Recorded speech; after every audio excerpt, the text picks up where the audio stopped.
नमस्कार, जय हिंद। मैं रवि मोहन शर्मा आप सभी का स्वागत करता हूं पीएससी मंत्रा की इस ऑनलाइन क्लासेस में।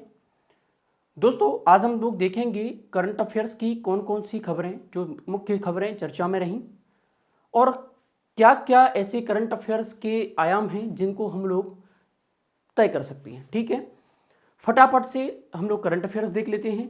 आप लोग जो भी महत्वपूर्ण प्रश्न हो, जो भी महत्वपूर्ण फैक्ट हो, उनको लिपिबद्ध करते जाइएगा। ठीक है, आगे बढ़ते हैं। सबसे पहले एक बेहतरीन कोट्स, हर वक्त जीतने का जज्बा होना चाहिए, क्योंकि किस्मत बदले या न बदले लेकिन समय जरूर बदलता है। ठीक है, बहुत अच्छी कोट्स है। बढ़ लेते हैं आगे। पहला प्रश्न, ये आखिरी क्लास का प्रश्न था, ये फटाफट से देख लेते हैं।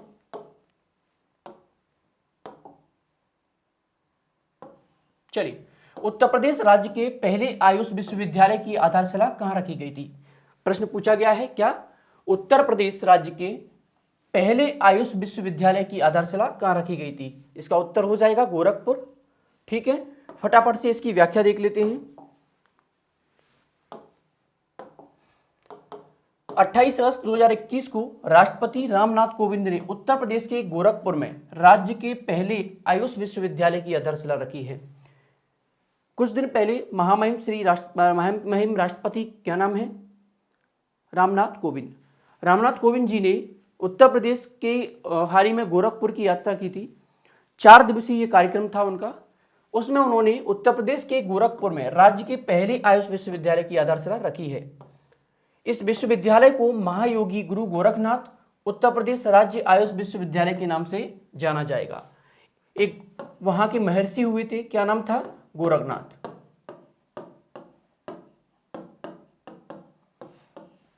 उसी मंदिर में यदि बात की जाए तो महायोगी, क्या नाम है उनका? ये थे गोरखनाथ जी। योगी आदित्यनाथ जो मुख्यमंत्री हैं वर्तमान में, ये भी इसी मंदिर के संत थे।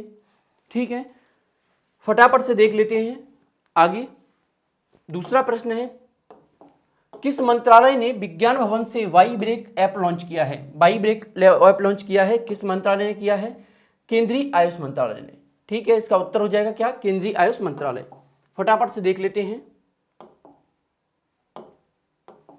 हाल ही में केंद्रीय आयुष मंत्रालय ने केंद्रीय आयुष मंत्री सर्बानंद सोनोवाल, इस समय केंद्रीय मंत्री कौन है?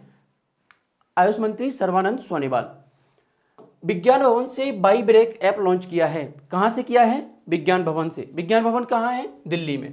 आयुष मंत्रालय 30 अगस्त से 5 सितंबर तक विभिन्न कार्यक्रमों का आयोजन कर रहा है, जिसमें लोगों को योग और आयुष के बारे में बताया जाएगा। वाई ब्रेक मोबाइल एप्लीकेशन एक ऐसा एप्लीकेशन है जिसमें लोगों को काम की वजह से बढ़ते तनाव, जो लोग प्राइवेट सेक्टर में काम करते हैं या किसी भी सेक्टर में, गवर्नमेंट सेक्टर हो, प्राइवेट सेक्टर हो, किसी में भी काम करते हैं, काम करने के बाद जो उन्हें थकान होती है या तनाव होता है, उस तनाव से उबरने के लिए, उस तनाव से निकलने के लिए क्या किया जा रहा है, और उनको फ्रेशनेस रखने के लिए, तरोताज़ा रखने के लिए उद्देश्य से इस ऐप को लॉन्च किया गया है। एप्लीकेशन का नाम क्या है भाई? फटाफट से देख लेते हैं, क्या है? वाई ब्रेक ऐप लॉन्च किसने किया है? आयुष मंत्री सर्बानंद सोनोवाल ने, वाई ब्रेक ऐप। ठीक है ना। चलिए फटाफट से देख लेते हैं। अगला प्रश्न है, पाकिस्तान, थाईलैंड, मंगोलिया और किस देश ने पहले बहुराष्ट्रीय शांति सुरक्षा अभ्यास शेयर डेस्टिनी 2021 में भाग लिया है या लेंगे? शेयर डेस्टिनी नाम क्या है इसका? Share destiny. तो भाई इसका उत्तर हो जाएगा चीन। किस किसने लिया है? पाकिस्तान, थाईलैंड, मंगोलिया और चीन। चलिए फटाफट से देखते हैं। पाकिस्तान, थाईलैंड, मंगोलिया और चीन पहले बहुराष्ट्रीय शांति रक्षा अभ्यास शेयर डेस्टिनी 2021 में भाग लेंगे। यह अभ्यास 6 से 15 सितंबर तक हेनान के क्वेसान काउंटी में पीएलए के संयुक्त हथियारों के सामरिक प्रशिक्षण बेस पर आयोजित किया जाएगा। इस अभ्यास का आयोजन चीन की पीपुल्स लिबरेशन आर्मी द्वारा किया जाएगा। सभी 4 देश अभ्यास में भाग लेने के लिए 1000 से अधिक सैनिकों को भेजेंगे। मतलब प्रत्येक देश से 1,000 सैनिक आएंगे और इस शेयर डेस्टिनी 2021 युद्ध अभ्यास में भाग लेंगे। ठीक है, फटाफट से देख लेते हैं। अगला प्रश्न क्या है? नॉर्थ ईस्टर्न रीजन एनईआर में जिला एसडीजी सूचकांक 2021 में कौन सा राज्य शीर्ष स्थान पर रहा है? ठीक है ना, एसडीजी सूचकांक 2021 की बात कर रहा है, तो इसका उत्तर क्या हो जाएगा? हिमाचल प्रदेश। चलिए भाई फटाफट से देख लेते हैं।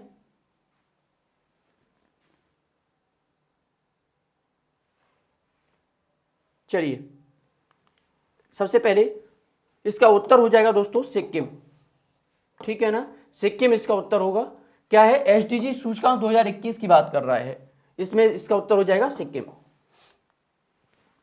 चलिए हाल ही में नीति आयोग ने पूर्वोत्तर क्षेत्र विकास मंत्रालय के सहयोग से पूर्वोत्तर क्षेत्र एनईआर जिला एसडीजी सूचकांक रिपोर्ट एवं नियंत्रण पत्र 2021-22 का प्रथम संस्करण जारी किया है। यह सूचकांक नीति आयोग के एसडीजी इंडिया इंडेक्स पर आधारित था। किस बात का, एसडीजी आधारित, किस बात के, नीति आयोग के एसडीजी इंडिया इंडेक्स पर आधारित था। पूर्वोत्तर राज्यों में सतत विकास लक्ष्य एसडीजी हासिल करने के मामले में पूर्वी सिक्किम अव्वल रहा है। निर्धारित मानदंडों के आधार पर नागालैंड का किफिरे जिला सबसे निचले पायदान पर रहा है। इस सूचकांक में 8 पूर्वोत्तर राज्य शामिल हैं, अरुणाचल प्रदेश, असम, त्रिपुरा, मणिपुर, मेघालय, मिजोरम और नागालैंड और सिक्किम।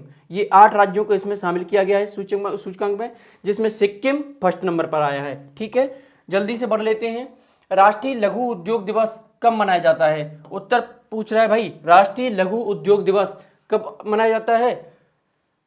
30 अगस्त को। 30 अगस्त को देख लेते हैं। 30 अगस्त को राष्ट्रीय लघु उद्योग दिवस मनाया जाता है। देश भर में हर साल 30 अगस्त को छोटे उद्योगों को उनकी समग्र विकास क्षमता और वर्ष में उनके विकास के लिए प्राप्त अवसरों के समर्थन और बढ़ावा देने के लिए राष्ट्रीय लघु उद्योग दिवस मनाया जाता है। मतलब छोटे छोटे जो उद्योग धंधे होते हैं, उन छोटे उद्योग धंधों को क्या करने के लिए, बूस्टअप मतलब बढ़ाने के लिए, ठीक है ना, उनको प्रेरित करने के लिए ये दिवस मनाया जाता है। कब मनाया जाता है? 30 अगस्त को। फटाफट से देख लेते हैं अगली प्रश्न।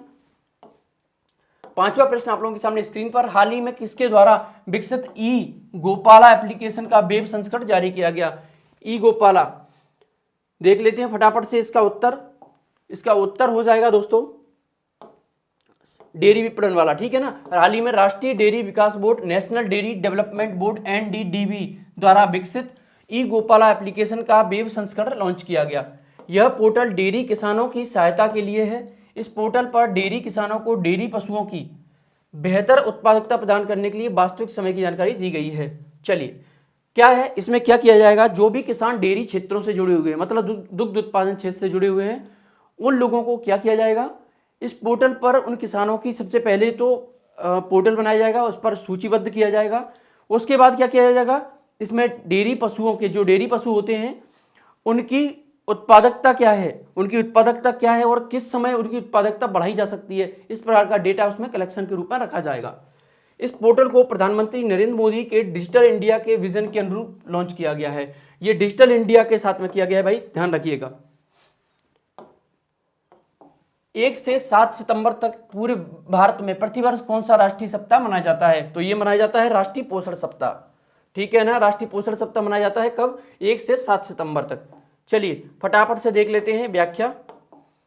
1 से 7 सितंबर तक पूरे भारत में प्रतिवर्ष राष्ट्रीय पोषण सप्ताह मनाया जाता है। इस अवसर पर भारत सरकार की महिला एवं बाल विकास मंत्रालय और खाद्य और पोषण बोर्ड द्वारा शुरू किया गया है वार्षिक पोषण कार्यक्रम आयोजित किया जाता है। इसका उद्देश्य स्वास्थ्य के लिए पोषण के महत्व पर जागरूकता बढ़ाना है। मतलब स्वास्थ्य को किस तरीके से फिट रखा जाए पोषण के आधार पर, इसको बताना है। चलिए देख लेते हैं 7वां प्रश्न आप लोगों के सामने स्क्रीन पर है। गांडीव अभ्यास अगस्त 2021 में किसके द्वारा आयोजित किया गया था? कौन सा अभ्यास है? गांडीव अभ्यास। ये किया गया है थल सेना के द्वारा, नहीं, राष्ट्रीय सुरक्षा गार्ड के द्वारा, ठीक है ना। राष्ट्रीय सुरक्षा गार्ड के द्वारा इसको लॉन्च किया गया है। क्या नाम है? गांडीव अभ्यास, ठीक है ना। अब देख लेते हैं फटाफट से इसकी व्याख्या। अगस्त 2021 में गांडीव अभ्यास राष्ट्रीय सुरक्षा गार्ड द्वारा आयोजित किया गया था। इस अभ्यास का उद्देश्य आतंकवादी हमले, किसी विमान के अपहरण या बंधक स्थिति में कमांडो बल की योजना मापदंडों, वैलिडेटेड द प्लानिंग पैरामीटर्स को मान्य करना है। देखिए मान लीजिए कहीं पर कोई प्लेन हाईजैक हो गया या कहीं आतंकवादी हमला हो गया या प्लेन को बंधक बना के रख लिया गया है, जिसे प्लेन हाईजैक भी बोलते हैं। क्या किया जाएगा? इसको क्या किया जाएगा? राष्ट्रीय सुरक्षा गार्ड द्वारा एक अभ्यास चलाया जाएगा। नाम क्या है? गांडीव।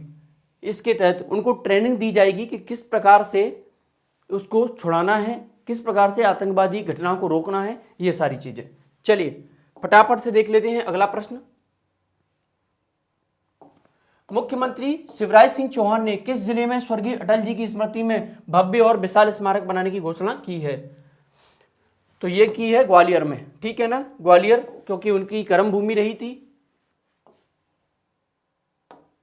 चलिए फटाफट से देख लेते हैं। पूर्व प्रधानमंत्री अटल बिहारी वाजपेयी की स्मृति में ग्वालियर की सिरौर पहाड़ी क्षेत्र में 70 बीघा जमीन पर अटल स्मारक बनाया जाएगा। चूंकि अटल बिहारी वाजपेयी का जन्म ग्वालियर में हुआ था, ग्वालियर जिले के बेहट गांव में, ठीक है ना। फटाफट से देख लेते हैं अगला प्रश्न। अगला प्रश्न क्या कहता है, जल्दी से देखते हैं। मुख्यमंत्री शिवराज सिंह चौहान ने किस जिले में भारत माता का मंदिर बनाने की घोषणा की है? तो ये की है दोस्तों भोपाल जिले में। भोपाल जिले में भारत माता का दूसरा मंदिर बनाया जाएगा। पहला मंदिर आप लोगों को शायद देखा भी हो, उज्जैन जिले में स्थित है ये।